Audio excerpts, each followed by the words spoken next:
The bed was completely empty but for a hastily scribbled note laying in the center on the right side. As he picked it up and read it, he felt himself tearing up. The paper floated to the ground while Dew grabbed the blankets and pillows.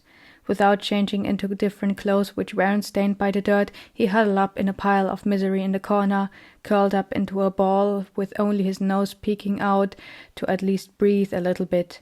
Frederick did not come to drag him to his shift. No one came at all to look for him. The door was locked, the window too. The environment was drenched in darkness and it was cold. He could see his breath. And she didn't keep her promise to wait for him, so he was alone. There was nothing he could hate more at that moment, not even his sour and sore throat, the heavy head, or the spinning of his mind, which still hadn't ceased. Then there was his empty stomach, which he had his arms crossed over to distract himself from the pain. But there was no use. His feelings stayed trapped inside his body for as long as he stayed conscious. At least slowly but surely Dew felt himself slipping into a dream world of distorted images and distant sounds during the next hour. When he was gone, he wasn't relieved, but at least he wouldn't be capable of remembering a single feverish scene his mind put together. A tiny clank sounded through his dim consciousness. At first it was quiet, then it became louder. Dew's eyes opened, but to no avail. There was nothing to be seen. Just a dream, he told himself as the sleep slowly loosened itself from his mind, and he got to think properly. His eyes closed again, hoping to get back into a somewhat restful state. But then he heard it again, more clearly, metal vibrating and sending an echo throughout the corridor right outside the door. Dew finally realized what it meant, and his heart jumped as the next noise became louder. Ignoring the freezing air, he peeled himself out of one blanket and left the other one resting on his shoulders and back while getting off the bed. His feet found their way towards the door and his fingers caught a grasp at the handle and key. By the clicking noise he knew it was ready to be opened, and he did. There was barely any light in the corridor from the torch burning every 10 meters, but enough for him to see the silhouette approaching. She had her head bent over, the heavy steps of her boots synchronized with the tapping of the claymore. The weapon swung into the doorway, almost hitting Dew in the process, but he whispered, "I'm here," before he could be slashed in halves. She stopped for a moment, waiting for the sound of him stepping aside, and entered herself. The door closed shut, and there was not a single ray of light to be found. "Did you just come back from the courtroom?" Dew quietly asked, remembering the note. "Aaron just informed me there will be a court session. I will have to attend as a guard. I'll be back at nightfall." "No," she replied. Avery slowly and almost hesitantly sank onto the edge of the bed. Slowly Dew's eyes adapted to the darkness and could make out her hands trying to undo the uniform on her back. "Let me help you," he offered, and her arms dropped. He got behind her, his fingers searching for the knot shortly above her wings. As he touched the cloth, he felt it was damp, soaked in some places even. The strings opened, and he helped her get her arms out of her sleeves. They were wet as well, and he felt whatever it was sticking to his fingers. "Where were you then? You said you weren't in the courtroom," he continued, questioning as he undid her belt. Her hand closed around his and pushed him away from her sides. Then she huffed, "From the hospital wing. I'm injured." "Where?" Dew tried to shout. Then he realized his fingers were now covered in splotches of blood. But whose? "Only at the right side, shortly above my hip bone. They stitched it up already." With great difficulty she had the uniform fall to the ground and freed the lower edge of her blouse out of the trousers she had tucked it into. Lifting one side up, she had him see the injury. In his eyes it was nothing more than a gash, as wide as a finger, but by the blood on her blouse, Dew figured it must be deeper. What on earth happened? He worried while taking a bandage and beginning to gently wrap it around her waist. She let it happen. "Are you sure you want to hear the full story?" she asked with a hint of amusement. "It's pretty late already, but somehow you don't seem as tired as you could be. Just tell me, if you can and want to, of course." "Well then," Avery pushed herself on the side of the bed after throwing her blouse away as well and instead wrapping herself in her own cape. As they were huddled up without touching her, she began. There was a court session today, as you know already. The accusers were people from a part of the kingdom called Avery. That's near the southern west border to Reinberg, and I've been in the region a couple of times before because of revolts. The accused was a woman around the age of 24, a swan hybrid, white wings as large as mine, and tiny feathers covering her cheeks and arms. At a young age she had been abducted by the trade market. A nobleman bought her, then offered her to his son, so they got married. She had ended up lucky because the son treated her with respect, and his own opinion was contrary to that of his father somehow.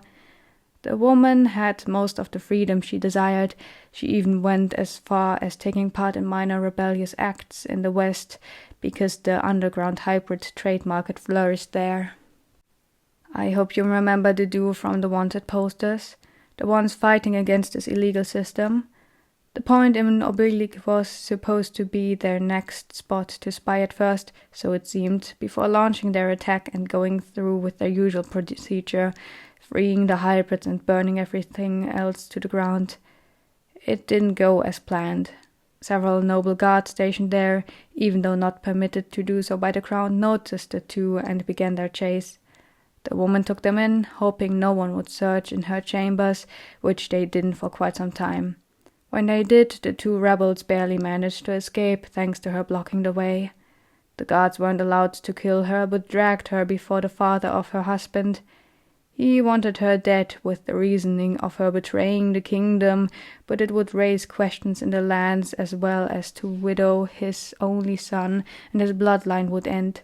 So they decided to take it before the royal court, hoping the king and princess to permit the execution as well as his son remarrying. The session was today. His Majesty had proposed the idea for his daughter, Princess Alba, to act as the judge in this case to prove her capabilities in representing her own law.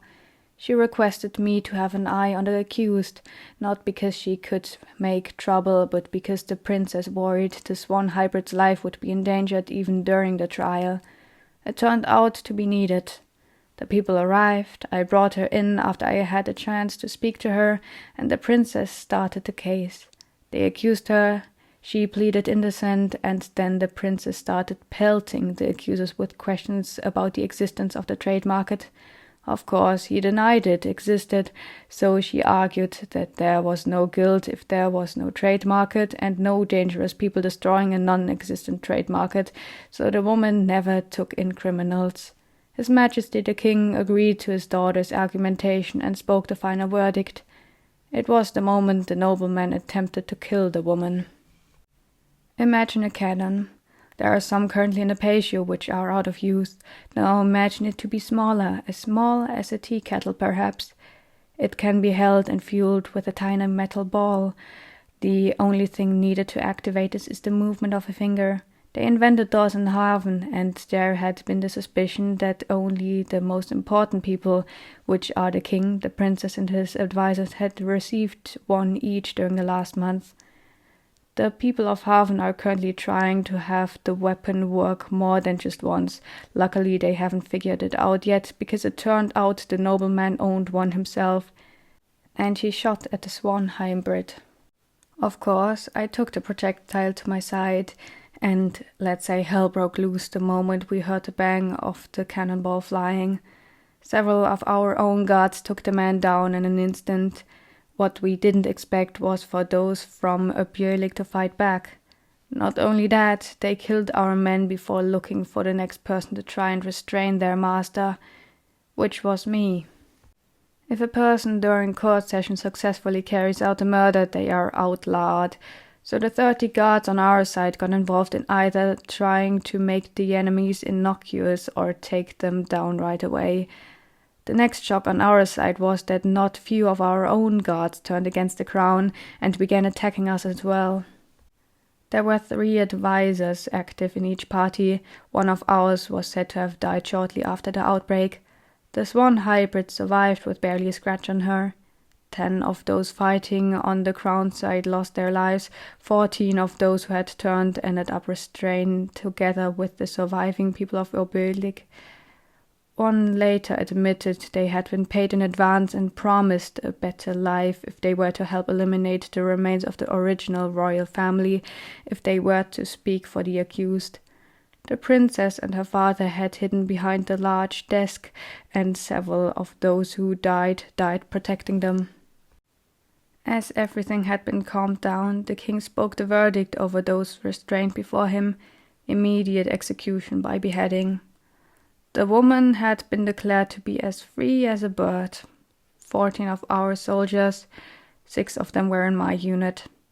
I never would have guessed them to turn so easily. 9 guards of the opposing side out of 15 had survived to that point. The 3 opposing advisors as well as 1 of ours.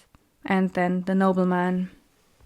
I went through with the execution, and see, the funny thing is that he told me he was proud of me for being loyal and for murdering the damned people I had lived with for the entirety of the last 4.5 years without hesitation. We dragged the corpses out and stacked them on a pile in the garden. Then we set them on fire.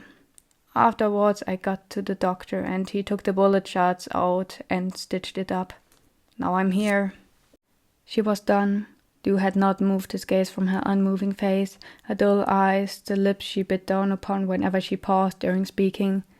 He couldn't read her mind. Was she sad or angry or disappointed or just tired? Maybe even ashamed or scared? There was nothing but the tiny shiver of her voice when she had mentioned the king. Until her chest shook once. Then her whole upper body started trembling heavily while she bent over with her fingers digging into one another. And she chuckled. At first it was nothing more than short breaths unevenly escaping from her mouth. Then he could hear her voice, dark and hoarse. Her chuckling grew louder by the second until it became full-blown laughter, seeping through Dew's skin into his bones, while the person before him became a stranger. A lunatic who had lost her mind in the sea of blood and guts, draining the sanity slowly but surely out of everything and everyone around her. "We will fucking die," Avery laughed. She grasped her head with her fingers as if they were claws. "We will fucking die," she repeated once again, but this time her voice began to break and continue with laughter. Dew's hands reached for hers, grabbing and pulling them away from her head. The resistance was sparse. "Give it a moment. You're confused, right? Focus on breathing." Dew tried to get through to her. She choked and coughed out before laughing. "Oh, right. I forgot to mention the most important part. One person escaped. He took a horse and we didn't notice it early enough to get him. And guess what?" Avery turned the face to him even though she couldn't see a thing. She smiled widely, but the folds around her eyes didn't lie. "There will be a war, and it will be soon. Aaron speculated it to be in less than a week that we go to the west to face the collected troops. All will leave except the main royal unit. I'm not part of it. Your acquaintance Patrick is not part of it. We were a small group before, and now we're even less and unsure on who will betray us, even if we mobilize the East, which we will. And if the kingdom goes to war against each other, he will know. And he will come to kill me once and for all." Avery's hands escaped from his grip, but he didn't worry about it as she held onto the back of his head. She didn't tear at his hair. She didn't harm his scalp. Softly Avery put her head against his, letting him feel the warmth of her scales which traveled into his head together with the realization that this person before him would only be with him for a short time before all the warmth was gone and only a corpse was left. Then she spoke quietly. "If I die, I don't know what he will do to you." He imagined the scene. The patio filled with people in shining armor, the commands being shouted through the ranks. The gate opening followed by the sturdy step of around 50 pairs of feet marching towards both victory and death. He would lose the overview while watching the man pass by. Then he would lose her. The following days he would do nothing but wait, filled with both worry and anticipation. The days would turn into weeks, maybe even a month or two, with little messengers being sent to report the state of the battle. Mostly positive news. In this scenario, it would be a tragic report. There, men died in masses. The enemies came closer, no names were called. The injured could not be sent home. Then it would be too late, and the opposite troops would stand before the gates, demanding to be let in.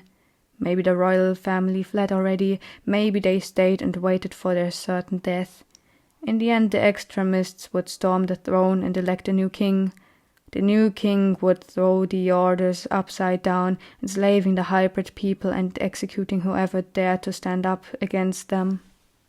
You would crawl up in a corner, unable to leave because there was someone waiting outside. So you waited and waited until he couldn't hide anymore. And the boar would take his mind and make it his own, as he made you cherish him for the corpse withering on the battlefield he had left behind. "You can't just die," Du whispered as the scenario ended. He touched the scar above her heart and felt the stitches holding her together through the fabric. Then he leaned his ear against it. A slow beat could be heard through the mass of flesh and bone separating him from what symbolized her body's survival. A silence would be his worst nightmare. He felt as she buried her nose in his hair. The warm breath of hers contrasted nicely with the cold. "Do you seriously expect me to make it past 20? There will be chaos. I haven't been in a real battle for a year and more. My health is as bad as ever. I'll be lucky to be able to stand on my own 2 feet next month. If I don't die, I definitely won't be able to make it back here. Even now I pass out from time to time. Even now people take their liberty with my helpless body. What even is that? It isn't alive. That's all I know. Don't get your hopes up." "Then just don't go. We'll leave tomorrow," he half sobbed, half spat. "And then we'll freeze to death in the cold or what? Leave Princess Alba to die. Leave Josephine's husband to die. Stay out in the open with someone who can figure out my location just by looking at a crystal. I suggest you wait here until the notice comes that the fight is almost over no matter the outcome, and you leave. I'll be gone, but he won't find you, and before that you'll be in the warmth and have time to prepare." "You can't just die," he shouted, but her palm sealed his lips shut. I get it. Avery tried to calm him down with a soothing tone. "You're tired, and so am I." "Stop," Du demanded, his arms closing shortly above her waist and pushing her closer towards him, forgetting the pain she could still feel in her chest. His partner didn't protest, did not shove him away or even speak. Avery let him cry harder than she did, even though those tears were meant for her. Du cared for her to survive. He could end himself, it was more obvious to him than ever. He could kill himself and not miss out on anything. All he figured he had was her. But she had a brother she could return to. It was important, if not necessary, for her to at least reach this achievement before succumbing to death after 9 years. If he would be able to, he would give his life in return for hers, elongate her time span, even if it was just for a couple of months. But at the same time he knew she had given up already. Given up on living, given up on herself, and thereby him as well. It was over.